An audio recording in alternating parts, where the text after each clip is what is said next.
Hello everyone, I'm the Sugma Male. It might be a little bit echoey in this room because I just moved into this location, and yeah, there's not a lot of stuff in this room. There's only so much soundproofing I can do for it to not be so echoey, so we're just gonna have to deal with that for this video. Anyways, I'm the Sugma Male, and studies have shown that kids these days want to grow up to be not rock stars, not movie stars, astronauts, the president. They want to do this.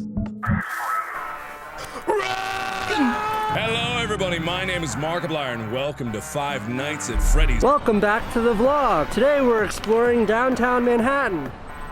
Let's go! And we're gonna spend 24 hours straight here. Today's youth has been exposed to an entirely new career path that doesn't require a college degree. You get to make your own hours, and in an ideal situation, you will be making a ton of money doing work that doesn't even feel like work. And that career path is put under the umbrella of being a content creator, meaning you make content that goes on YouTube, Twitch, TikTok, wherever you can monetize, i.e. whatever platform will pay you. So what makes me an expert on this? For those of you who do not know who I am Tom Tobin, and I have spent the last 6 or 7 years making YouTube videos professionally, meaning I've been making money.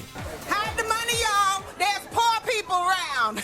Yo, not that much. Pull it back. I'm most known for making videos about animation for a channel called The Roundtable. Keyword about animation. I've had people be like, "Oh, you animate. Can I see some of your animation?" No. I talk about it. I don't actually know how they make the pictures move. I think it's some sort of dark magic. Never really got that far. The Roundtable is a channel that has over 1 million subscribers, started by my friend Kevin, who you may know as Awestruck Fox. Starring him, our friend Shane, also known as Retro Nemo, and myself, Tom, with some punctuation at the end because I thought it looked fancy. Back when I was like 18, to be honest, in hindsight, not the best branding decision. That's why I go by Sugma Male now, which is also kind of questionable branding decision, but listen, you're never gonna find a perfect, you're gonna...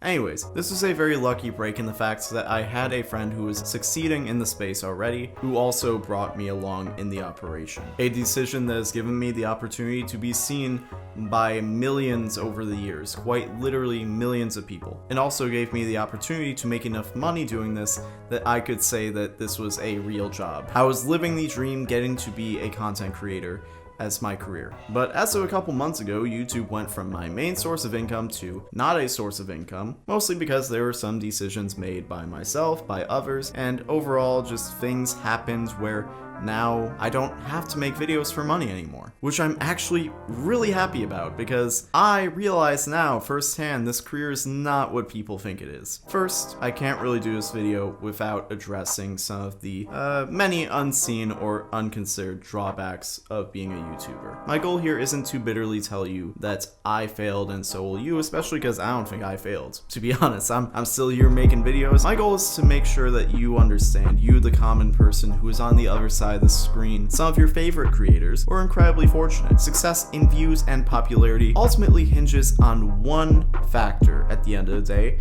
and that factor is luck. And if you're passionate about something, you should probably take a path that allows for more agency than the whims of a curated algorithm that does not care about you as an individual, does not care about your individual success, because there will always be someone else. No matter what you do, there will always be someone else for people to watch, and that's just the way it goes. Why should people watch you over someone else? Even if you have a good reason, if you have a good answer for that, doesn't necessarily mean that that algorithm is gonna care. You should not put all of your hopes and dreams into a goal that ultimately you have very little control over. Sure, you can max out your chances and grind to the top, but even then it's a gamble that maybe that will pay off. So ask yourself what you do have control over, which makes you happy and makes you feel personally fulfilled. If that leads you back to YouTube, then I'm happy for you. But if that is the case, it'll be because you have a passion for the process for making videos, not because you aspire to hit 1 million subscribers one day,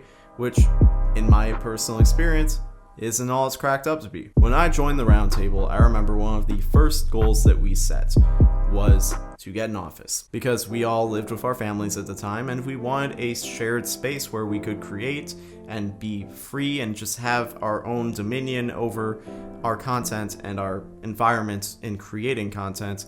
And that was also just like a trend at the time. All the big group channels had an office space. We wanted to be like the Game Grumps, we wanted to be like SourceFed, we wanted to be like the Roundtable because we actually did it. Where are we right now, Tom? We made it. At our new office. Whoa. Within a couple of years, we got an office space. And after we signed the lease, I remember a few days later, maybe a week later, I was in the car with some of my friends who were mutual friends with everyone else at the Roundtable, and they brought it up and they were like, hey, did you guys see that Kevin got an office space? Like, man, we're so proud of Kevin. Like, that's so inspiring that Kevin did that. And like, I thought they were joking at first. I was like, okay, they're like pulling a prank on me. This is like this is a rib, you know? Like, I was expecting them to stop and be like, we're just kidding, Tom. Like, we know that you had a part in that too. Like, good job. We're proud of all of you.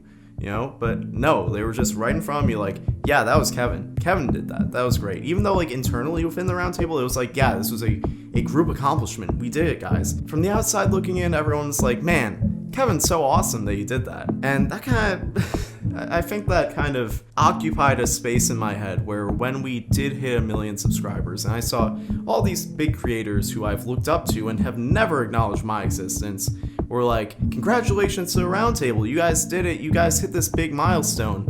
And I think that I personally just felt like, you know, I didn't have a right to ownership over that accomplishment. But at the same time, I had enough ownership that now I will never be able to hit 1 million subscribers on YouTube for the first time ever again. Like, now that's like checked off, but there's an asterisk next to it. Like, there's all the expectation and pressure of being a 1 million subscriber YouTube with none of the respect or credibility. And I remember on the day that we hit 1 million subscribers, I looked around at my life, I looked at my bank account, and I still did not have enough money to move out of my parents' house like I've done now.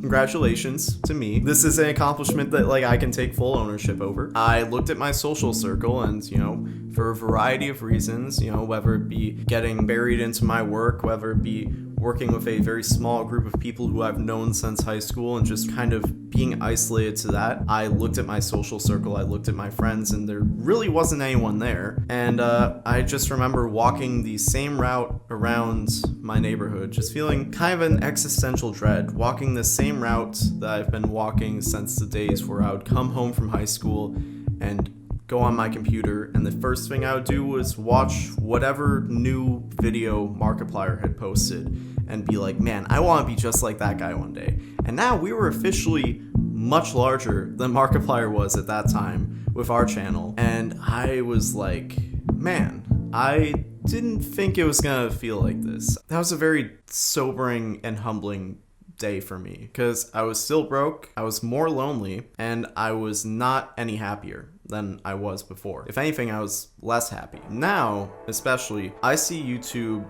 or the potential of YouTube as a career, as a way to be an artist creating and expressing myself with a freedom over my output that most careers in entertainment do not allow for. I think freedom is like a central point in why young people want to grow up to be YouTubers, why this is such an attractive career path, because kids are smart enough to see into their future and say, okay, my potential prospects for what the future is going to look like is I'm going to work a 9 to 5 and I'm going to spend 40 hours of my week working for someone else for them to profit and not really have any autonomy over my work or even over my life and my free time. And that's really depressing. And then you go on YouTube and you see kids not that much older than you making millions of dollars just playing Minecraft. Like, you play Minecraft, you love playing Minecraft. Imagine getting paid millions of dollars to play Minecraft instead of doing the other thing. Like, that sounds incredible. That sounds like a golden ticket to happiness, to freedom, to all these things that this fulfillment and joy in life that feels so out of reach when you look down into your more likely future. Because from the outside looking in, YouTube does seem like an escape from that daily grind, and to some extent, I'm not gonna lie, because I have worked both on YouTube and also in the real world, and there is definitely a difference. There are definitely big pros to being a YouTuber, but it's not as free as you would think. Yes, there's not a boot on your neck at all times, but you still exist within the same system. You're still existing within capitalism, and you are still answering to someone. It seems like you don't have a boss, but your boss is Google. It's advertisers. It's an audience full of people who may or may not be conditionally supporting you, and Your success relies on all three of those. Not to mention, YouTube has become such an industry that my experience where I literally had a boss, granted my boss was one of my best friends, so pretty great situation overall, that's not an uncommon situation because there are plenty of collaboration channels, there are plenty of content orgs, and there are plenty of channels with one singular public-facing figure with a large team behind them. This has become a very normal format in the modern day, where there are people making money on YouTube by working for other people within that structure. And again, I'm not gonna argue that if I could choose going to school and getting my master's and getting a 9-to-5 where I'm making 6 figures a year, or making a video every day and being able to retire in my 30s because I'm just making that ridiculous amount of money, I would definitely choose the latter. I'm not gonna pretend I wouldn't, which is why so many people aspire in this direction in the first place. But most people aren't gonna see the latter. 1 million subscribers on YouTube put me in the top 0.03% of YouTube, or at least it put the channel that I worked for that was paying me in that 0.03%. And I was still not making enough money to even support my very modest and frugal lifestyle, even when my boss was one of my best friends and wanted to pay me as much as we could afford. I was able to save up a good amount of money because I was never able to pull the trigger on being financially independent, jumping into the water and having to spend money on rent, food, whatever. I didn't have to do that, so that left me the opportunity to save up a lot of the money I was making, and that gave me a pretty good safety net now, but that's a safety net that also requires me to make pretty good money to actually have as a safety net. If I was just living off that, it would not last very long. And that's the result of 6 years of work. So what I'm trying to say is, the idealized image in your head of what it's like to be a YouTuber is very far out of reach. If you can achieve that, good for you. But even with a ton of unique advantages and opportunities that I was getting, which I'd say at least half I was able to take advantage of, I'm not gonna pretend I hit every single box along the way, especially because I was young. I was 19 when I started doing this. I didn't know what I was doing. There were a lot of things that came into my crosshairs that I had no idea what to do with, which, ignoring that, like all other opportunities I had, I feel like I took advantage of. To all these advantages that you will probably not have. Even with all of that, I'm still sitting here saying that YouTube did not provide me with a suitable income or even that fulfilling of a career path. And it's not because I uniquely screwed up or didn't work hard enough. I did the best I could with the hand I was dealt, a hand that is much better than most people will ever have, and it still wasn't enough. Which begs the question, do you believe that YouTube is a meritocracy? Call Jimmy Beast. I was wondering how much of YouTube you think is luck versus skill. It's 99% skill. Now, for me personally, I think yes, but not based on quality. People have solved YouTube. People have figured out how to psychologically engage viewers in the right ways to get their videos pushed by the algorithm. And the results, as far as the numbers go, are, phenomenal, but as far as the actual quality of the content is pretty rough. Every time I open up YouTube, my entire feed is just clips from Twitch, Mr. Beast copycats, another video essay that does the same thing, beat for beat, bar for bar, that every other YouTube video essay does, to a point where it's no longer a video essay, it's more like a book report on a given topic that they think will get views. Clips from a podcast, clips from a fake podcast, it's a lot of mass-produced, formulaic content. That would be better if it wasn't. But if it wasn't, it wouldn't be so successful. And that's the game. You can make a video essay that is unique and interesting and strays away from the normal formula, but it probably won't be picked up by the algorithm. And people will tell you it is bad because you served them chicken parmesan when they asked you for dino nuggets, which is very disheartening, and why I'm extremely jaded and fed up and burnt out when it comes to making content at this point, because I've been doing this with my living on the line for the last 6 years. My living and my entire purpose in life is I want to make things for people to consume, to make them happy, to make them feel something. And it's that's also tied to my base ability to survive.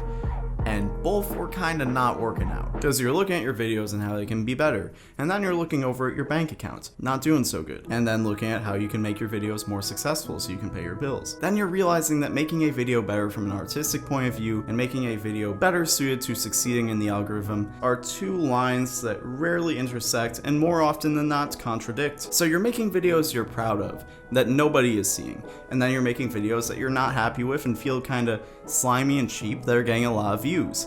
And then occasionally you get both. You get to make a video that you're proud of and people see it and it's awesome and you're on top of the world. But more often than that happens, you're making videos that you're not happy with. They're also not getting enough views for that process to be worth it, and you just feel really miserable. And meanwhile, you have people at the top of the pile who are looking down at you saying bigger number, better person, and people who you look up to, people who you strive to, be like, to rub shoulders with. They're spitting down on you because you're struggling, and you shouldn't be struggling because just get good. Sounds like a skill issue, bro. Just, get better. Like, have you looked at your analytics and just made those numbers bigger? Have you tried doing that? Because, like,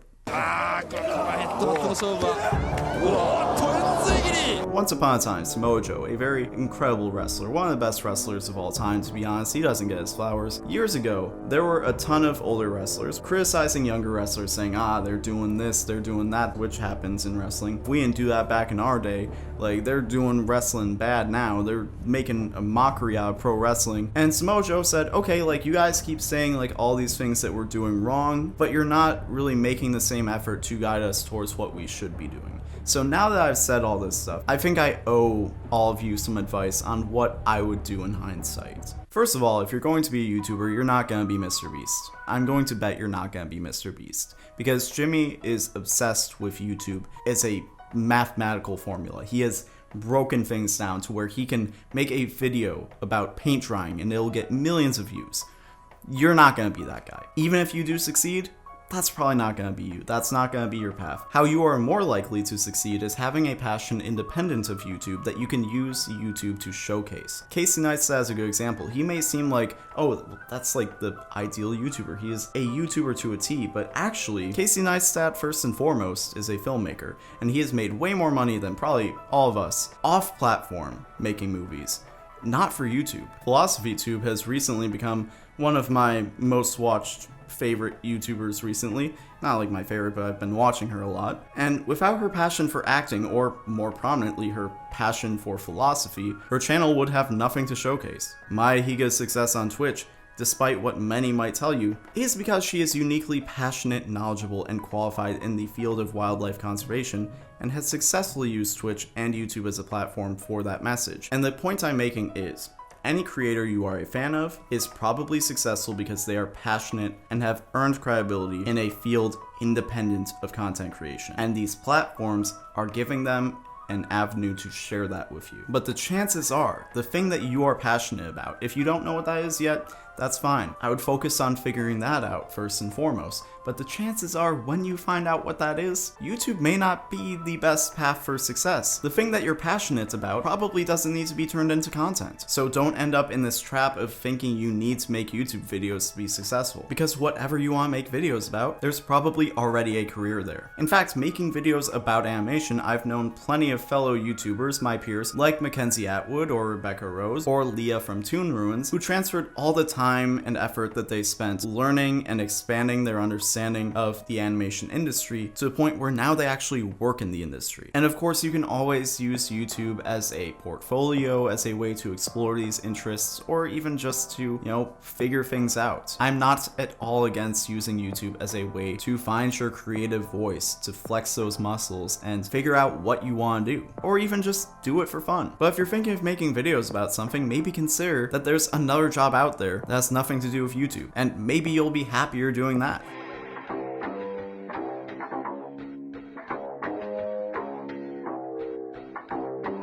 Why am I still here? Even after all the jadedness, even after feeling like I've put in more than I've gotten out, why am I even still on this platform?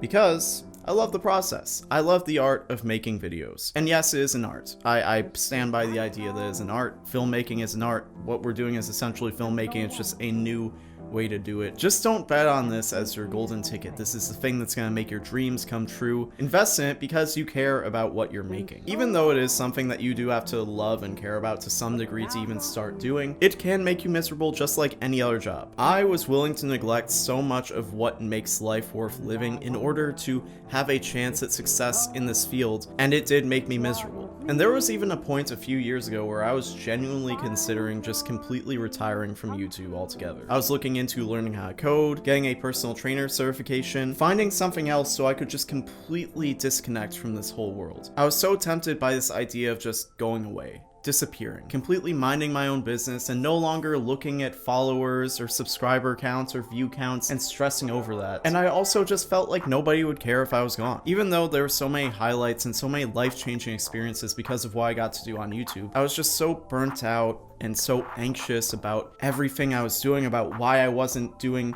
as well as I think I should be doing. And I was genuinely looking myself in the mirror and saying, am I really as good at this as I think I am? If I'm putting in so much effort, if I'm dedicating so much of my time and my energy towards doing this, and I'm being told both quietly and loudly that I'm nothing more than just a background character, then what difference does it make if I'm not there? But at that time, if I wanted to do that, I'd have to find a new source of income, and I was so depressed and had such little value in myself at that point in time that I felt like that was impossible. And now this next week, I started a job that's going to pay me more than I've ever made in my life. And yet I'm here making this video. This is also not my last video. I am no longer relying on YouTube for my income. I no longer need to upload another video for the rest of my life, but I'm still gonna do it. So what happened between then and now? I allowed Twice into my life. And I promise that what I'm about to go into is important to my overall point, so just strap in. To make a long story short, in 2020, when I happened to be at my lowest point with all of this, I decided to give in to my friend who kept telling me to listen to Twice, because it just lined up that as I was getting really tired of my regular rotation of music, more and more dropped. I listened to it, and I was immediately a super fan. I just opened up my skull and started jamming in as much information as I possibly could into my smooth brain. I went through their entire discography, I watched every single music video, I knew all of the members well enough to have specific strong points that I appreciated about each of them individually, and that was all within week 1. And specifically, I felt myself gravitating towards Mina. She consistently proves that she can do anything a performance demands and not look out of place next to people who are proven to be some of the best in the world at what they're doing. Even if she's not the best singer or dancer in the group, she is consistent and versatile and has delivered on a level where she has proven that she belongs next to Jihyo, Nayeon, or Jonghyun, who are honestly some of the best vocalists in the world today, and even belongs next to Momo, who is one of the best dancers in the world. I may also have a bit of a soft spot for the fact that she is also a self-admitted introvert who loves media that is traditionally considered nerdy, the type of stuff I've covered on YouTube for the last 6 years. So when I was in this binging phase, my friend actually told me that Mina had just returned from a hiatus when More and More came out. Mina had stepped away from Twice for health-related reasons, most prominently extreme anxiety around her performance. And I can't find any sources to substantiate this, because the fun thing about K-pop is trying to find